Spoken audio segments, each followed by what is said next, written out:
السلام علیکم، کیسے ہیں دوستوں؟ آج ہم ایک ایسے ملک کی سیر کرنے جا رہے ہیں جس کا آفیشیل نام اسٹیٹ آف اسرائیل ہے۔ دیوار گریا کیا ہے اور یہاں کے لوگ اس دیوار کے ساتھ ماتھا لگا کر کیوں کھڑے ہوتے ہیں؟ ایسا کون سا سال ہے جب تمام لوگوں کے قرضے معاف کر دیے جاتے ہیں؟ مائیں بچے پیدا ہونے سے پہلے ریاضی کے سوالات کیوں حل کرتی ہیں؟ پاکستانی پاسپورٹ پر اس ملک کے بارے میں ایسا کیا لکھا ہوا ہے؟ اس ملک کی لائٹیں رات کے وقت کیوں بند کر دی جاتی ہیں؟ یہ سب کچھ جاننے سے پہلے ہم اسرائیل کی تھوڑی سی تاریخ کے بارے میں گفتگو کریں گے۔ ویڈیو کو پورا دیکھیے گا۔ ایک چھوٹی سی قوم جو دنیا بھر میں بکھر چکی تھی، ایک ملک جو صرف ایک کاغذ کا ٹکڑا لگتا تھا، اور ایک جنگ جو صرف 24 گھنٹوں میں اسرائیل کو ختم کر سکتی تھی۔ لیکن آج وہی اسرائیل دنیا کے طاقتور ترین ملکوں میں شامل ہے۔ آخر یہ چھوٹی سی قوم دنیا کے سپر پاور کیسے بن گئی؟ دوستو، یہ بات ہے 14 مئی 1948۔ یہ وہ دن تھا جب ایک نئے ملک کا جنم ہوا جس کا نام اسرائیل ہے۔ لیکن صرف 24 گھنٹوں کے اندر 5 بڑے عرب ملک، جن میں مصر، اردن، شام، عراق اور لبنان شامل ہے، انہوں نے ایک ساتھ ہی اسرائیل پر حملہ کر دیا، لیکن کوئی کامیابی نہیں ملی۔ اسرائیل کی آبادی صرف 8 لاکھ تھی۔ سب کو لگا تھا کہ اسرائیل ایک دن بھی زندہ نہیں رہے گا۔ آج اسی اسرائیل کی آبادی 90 لاکھ سے زیادہ ہو چکی ہے۔ آج اسرائیل دنیا کی سب سے جدید فوج رکھتا ہے۔ آئرن ڈوم سسٹم ہر روز ہزاروں میزائل ہی ختم کر دینے کی صلاحیت رکھتا ہے، وہ بھی اسرائیل کے پاس ہے۔ اس کے علاوہ موسد ایجنسی، جو کہ دنیا کی سب سے خطرناک انٹیلیجنس ایجنسی ہے، وہ بھی اسرائیل کے پاس ہے۔ ٹیکنالوجی ہب، دوستوں، دنیا میں سب سے زیادہ ٹیکنالوجی سٹارٹ اپس بھی اسرائیل میں ہے۔ دوستوں، اگر بات کریں اسرائیل اور امریکہ کے تعلق کی، تو اسرائیل کی سب سے بڑی طاقت، اس کا سب سے بڑا حمایتی امریکہ ہے۔ 1948 میں جب اسرائیل بنا، تبھی سے امریکہ نے اسے ہر طرح کا تعاون دینا شروع کر دیا۔ آپ کو یہ جان کر حیرت ہوگی کہ امریکہ ہر سال اسرائیل کو $3.8 بلین کی امداد دیتا ہے۔ یہ رقم فوجی اور ٹیکنالوجی کے شعبوں میں خرچ کی جاتی ہے، جس کی بدولت اسرائیل مڈل ایسٹ کا سب سے پاورفل ملک بن چکا ہے۔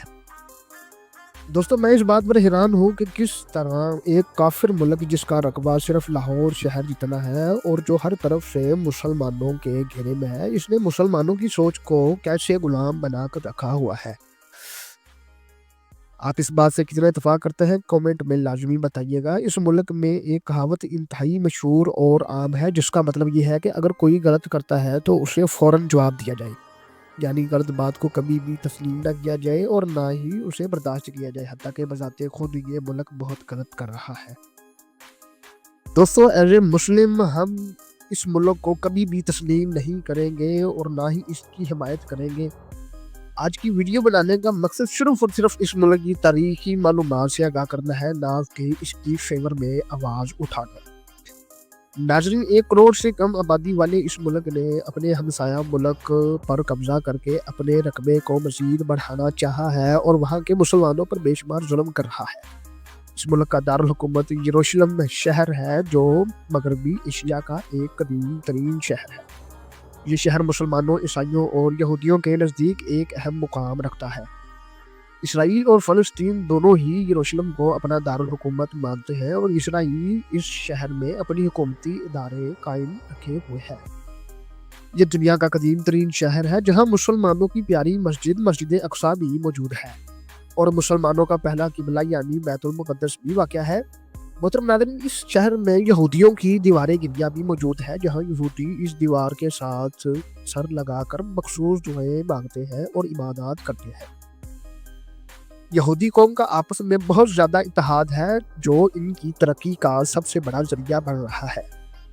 اسرائیل میں فحاشی بہت عام ہے اور یہاں کی عورتیں انتہائی خوبصورت سمجھی جاتی ہیں۔ اس ملک میں یورپ سے بھی زیادہ بے حیائی پائی جاتی ہے۔ اگر یہاں کے بیچز دیکھیں تو وہاں لوگ مکمل برہنہ ہو کر نہاتے ہیں، جس پر کوئی پابندی نہیں عائد کی گئی۔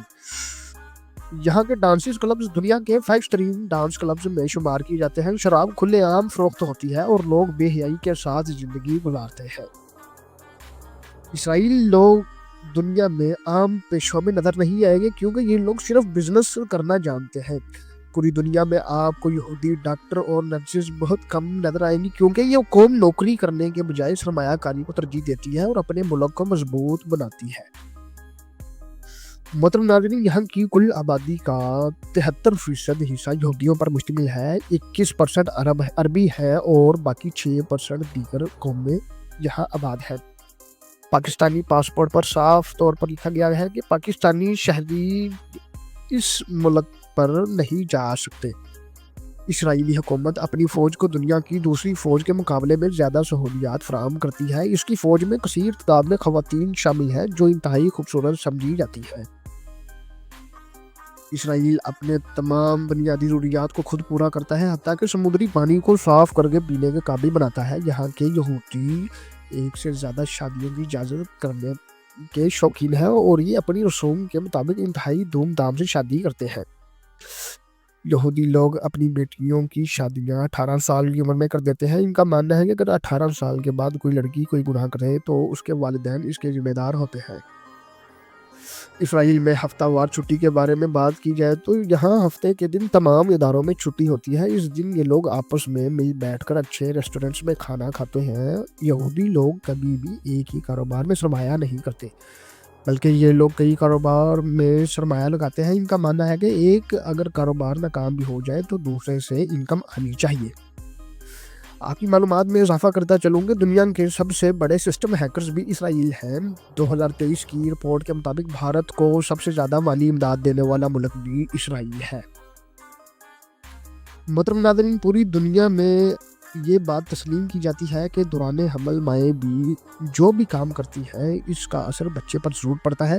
حمل کے دوران یہودی عورتیں ریاضی کے سوالات اور فزکس وغیرہ پڑھنا پسند کرتی ہیں اور کتابیں پڑھتی ہیں۔ ان کا ماننا ہے کہ ایسا کرنے سے بچے انتہائی ذہین اور چلاک پیدا ہوتے ہیں۔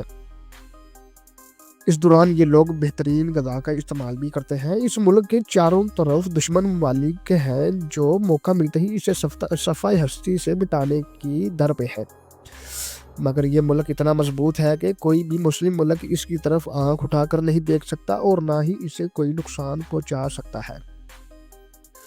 اسرائیل میں چلنے والی کرنسی نیو شیکل ہے جو پاکستانی تقریباً 1000 روپے اور بھارتی تقریباً 400 روپے کے برابر ہے۔ اگر کوئی ملک اسرائیل پر حملہ کرے تو اسرائیلی دفاعی نظام اتنا جدید ہے کہ یہ میزائلوں کو خلا میں ہی تباہ کرنے کی صلاحیت رکھتا ہے۔ جانی نقصان سے بچنے کے لیے زمین کے اندر بڑے بڑے بینکرز بنائے گئے ہیں۔ خطرے کی صورت میں الارم بجتے ہیں اور تمام لوگ ان بینکرز میں چلے جاتے ہیں جو اتنے مضبوط ہیں کہ بمباری سے بھی نہیں ٹوٹتے۔ دوستو، آپ نے دنیا کے مشہور سائنسدان آئنسٹائن کا نام تو ضرور سنا ہوگا، وہ بھی یہودی تھا۔ اسرائیلی حکومت اپنے تمام شہریوں کو ہائی اسکول کے بعد لازمی فوجی تربیت دیتی ہے جو 3 سے 5 سال تک ہوتی ہے۔ یہ تربیت مرد ہو یا عورت سب کو لینا پڑتی ہے۔ یہ ملک دنیا کی بہترین فوج کے ساتھ ساتھ جدید ترین ہتھیاروں اور خلائی ٹیکنالوجی سے بھی بڑا پڑا ہے۔ اسرائیل پوری دنیا میں جدید ٹیکنالوجی کی تحقیق اور اسے متعارف کروانے میں 30ویں نمبر پر آتا ہے۔ یہ بڑے بڑے تحقیقاتی مراکز اسی ملک میں موجود ہیں۔ اسرائیل اپنے ملک کے بجٹ کا 50% حصہ دفاع پر خرچ کرتا ہے۔ اسرائیل میں ڈرائیونگ دائیں جانب ہوتی ہے۔ ملک میں سڑکوں کا وسیع جال بچھایا ہوا ہے اور یہاں بہترین ٹرینز اور میٹرو سسٹمز بھی موجود ہیں۔ دنیا میں سب سے چھوٹا لائسنس موٹر بائک کے لیے ہوتا ہے، لیکن اسرائیل میں سڑک پر چلنے والی سائیکلوں کا بھی لائسنس بنایا جاتا ہے۔ اسرائیل اپنے نسل کے لوگوں یعنی یہودیوں کو اتنی اہمیت دیتا ہے کہ دنیا کے کسی بھی کونے میں یہودی پیدا بچہ ہے تو اسے اسرائیلی پاسپورٹ جاری کر دیا جاتا ہے تاکہ وہ کبھی بھی اسرائیل آ جا سکتا ہے۔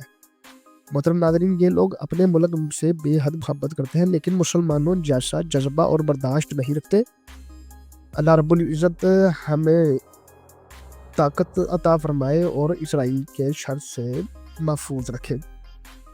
محترم ناظرین، یہ تھی ہماری آج کی اسرائیل پر ایک مختصر سی ڈاکیومنٹری۔ آپ کو کیسی لگی کمنٹ میں لازمی اظہار کیجیے گا۔